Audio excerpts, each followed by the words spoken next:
Second year physics के लिए long question कौन से करने चाहिए। तो पहला चैप्टर है हमारा इलेक्ट्रोस्टैटिक्स, ठीक है। तो उसके लिए आप कर सकते हैं गादेद लॉ और गादेद लॉ की दो एप्लीकेशन कौन कौन सी हैं। एक एप्लीकेशन थी हमारे पास electric field intensity due to an infinite sheet charge, ठीक है। और दूसरी थी हमारे पास application electric field intensity between two oppositely charge parallel plate. ये दो एप्लीकेशन और गादेद लॉ की स्टेटमेंट, ये लॉन्ग क्वेश्चन फर्स्ट चैप्टर में से आ सकता है, ठीक है।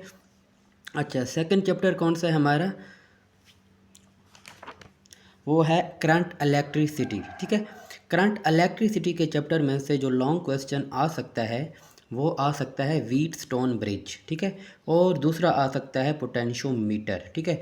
और इसके अंदर जो न्यूमेरिकल आ सकते हैं वो आ सकते हैं केवीएल और केसीएल रिलेटेड आ सकते हैं, ठीक है। अच्छा, चैप्टर नंबर 13 है हमारे पास, यानी कि चैप्टर नंबर 3 है हमारे पास, वो है इलेक्ट्रोमैग्नेटिज्म, ठीक है। इलेक्ट्रोमैग्नेटिज्म में जो लॉन्ग क्वेश्चन आ सकता है वो आ सकता है एम्पेयर सर्किटल लॉ, ठीक है। और दूसरा आ सकता है गैल्वानोमीटर। इस चैप्टर में से ये दो इम्पोर्टेंट हैं, ठीक है। अच्छा, चैप्टर नंबर जो 14 है हमारे पास इलेक्ट्रोमैग्नेटिक इंडक्शन, ठीक है। तो चैप्टर नंबर 14 में से आपका आ सकता है मोशनल ईएमएफ, ठीक है। और सेल्फ इंड्यूस्ड ईएमएफ भी आ सकता है, ट्रांसफार्मर और एसी जनरेटर, ठीक है। इसके अंदर ज़्यादातर तो ट्रांसफार्मर और एसी जनरेटर जो होता है वो बहुत इंपॉर्टेंट होता है, ठीक है, चैप्टर नंबर 14 के अंदर से। इसके बाद चैप्टर नंबर 15 है हमारे पास अल्टरनेटिंग करंट, ठीक है। अल्टरनेटिंग करंट वाले चैप्टर में से आप कर सकते हैं मैक्सवेल इक्वेशन, ठीक है। मैक्सवेल इक्वेशन जो हैं वो बहुत इंपॉर्टेंट है, ठीक है, पेपर के लिहाज से। और इसके बाद आप दूसरा कर सकते हैं आरएलसी सीरीज़ एसी सर्किट, ठीक है।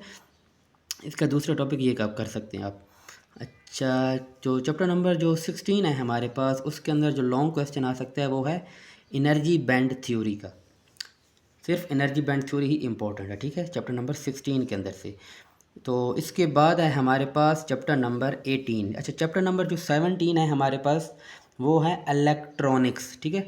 इलेक्ट्रॉनिक्स के चैप्टर में से कोई लॉन्ग क्वेश्चन तो नहीं आ सकता, लेकिन उसके लिए जो शॉर्ट क्वेश्चन के लिए वो चैप्टर बहुत इंपॉर्टेंट है, ठीक है। तो उसके शॉर्ट क्वेश्चन के लिए आपका आ सकता है पी एन जंक्शन वाला, ठीक है। पी टाइप सेमीकंडक्टर और एन टाइप सेमीकंडक्टर में क्या फ़र्क है, ये चैप्टर नंबर 17 के अंदर से आ सकता है आपका। इलेक्ट्रॉनिक्स के लिए शॉर्ट क्वेश्चन है। तो अभी लॉन्ग क्वेश्चन की बात हो रही है, तो लॉन्ग क्वेश्चन चैप्टर 17 में से कोई नहीं आ सकता। तो चैप्टर 18 में से कौन सा लॉन्ग क्वेश्चन आ सकता है, डॉन ऑफ मॉडर्न फिज़िक्स, ठीक है। तो डॉन ऑफ मॉडर्न फिज़िक्स के अंदर से आपका आ सकता है फोटो इलेक्ट्रिक इफेक्ट या कॉम्पटन इफेक्ट, ठीक है। अच्छा, चैप्टर नंबर 19 जो है आपका वो है तकरीबन आपका एटॉमिक स्पेक्ट्रा, ठीक है।